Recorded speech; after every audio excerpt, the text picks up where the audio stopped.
Harley Quinn issue 1, written by Amanda Conner and Jimmy Palmiotti, and art was by Chad Hardin. And the funny thing with Harley Quinn issue 1 is that this didn't have a rebirth, this just went straight to issue 1.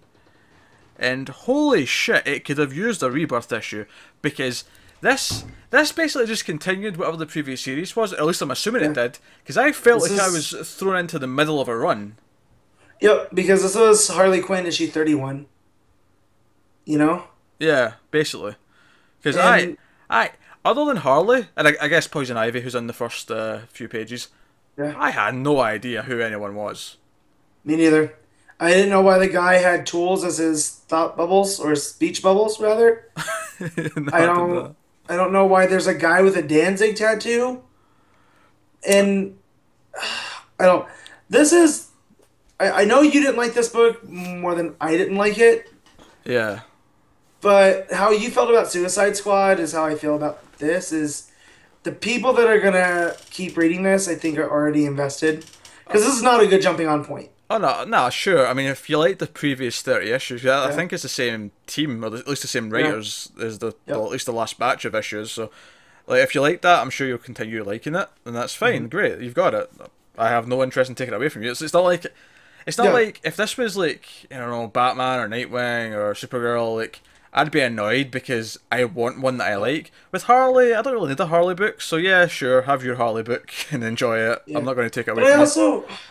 See, I have a traditionalist view of Harley as Paul Dini, Bruce Timm, Harley. And I know characters are allowed to evolve over time and whatnot, but it just feels like she's DC's Deadpool. Oh yeah, that's what it feels. No, absolutely, I agree with that. So they are going for their version of Deadpool, like so much with this, you know. And again, going back to stuff that I don't know why this is here. Like I don't know that she owned a club or she runs a club. Like this is news to me. I didn't either.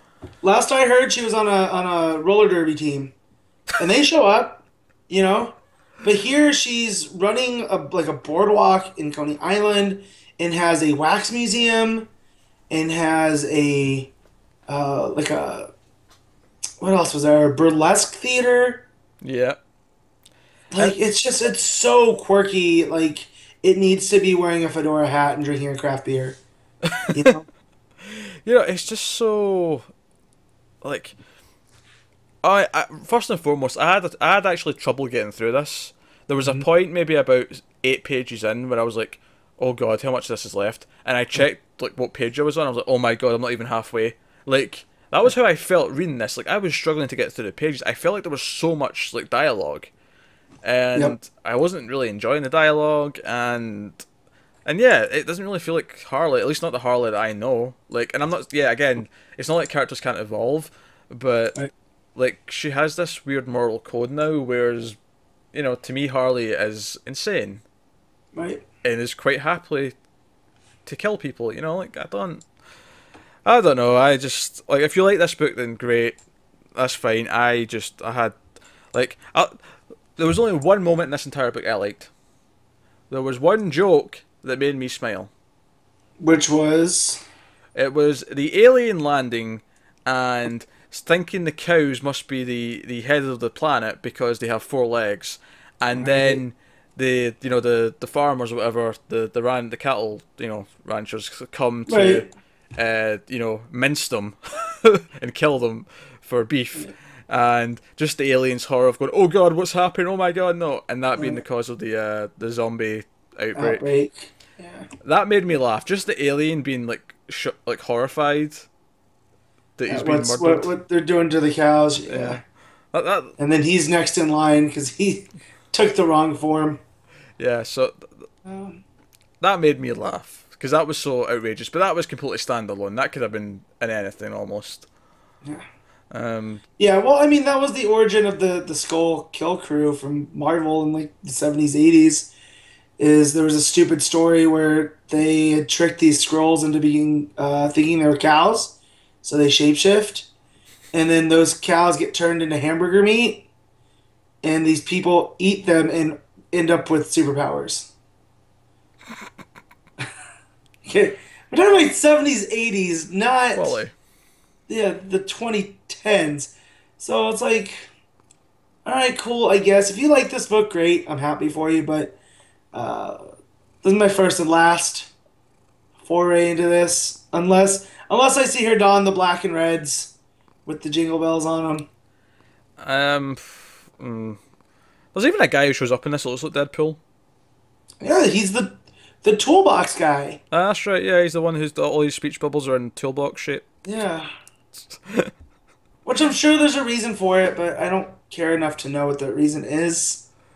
Yeah, I mean, the art's fine. Like, Yeah. Oh, that's always the thing. I mean, Palmiotti and Connor, those books always look good.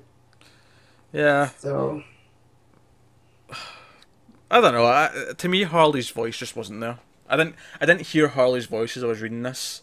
no, and they really play up the Brooklyn thing Mm. too, and they play with her speech like it's they're writing in dialect. It doesn't it. I am a fan of dialect, and because we'll talk about that in Superman, because Bibbo makes an appearance, and there in small doses I think it works, but when it's coming up in like every other speech bubble, it Yeah, gets a little annoying. So I mean, if you did your job writing it properly, we'll hear the voice. And for most of us in a certain age range, it's gonna be the Tara Strong Harley voice. yeah. So no, I'm kind of down on it. Like, I have no interest in reading issue two. I struggled to finish this one, so it's an instant drop for me.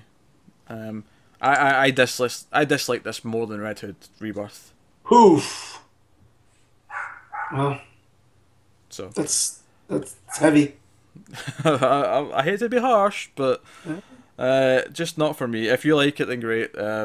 All power to you. Rock on. You can keep your Harley Quinn book and let it run for 500 issues if you want. I will be ignoring it quite happily.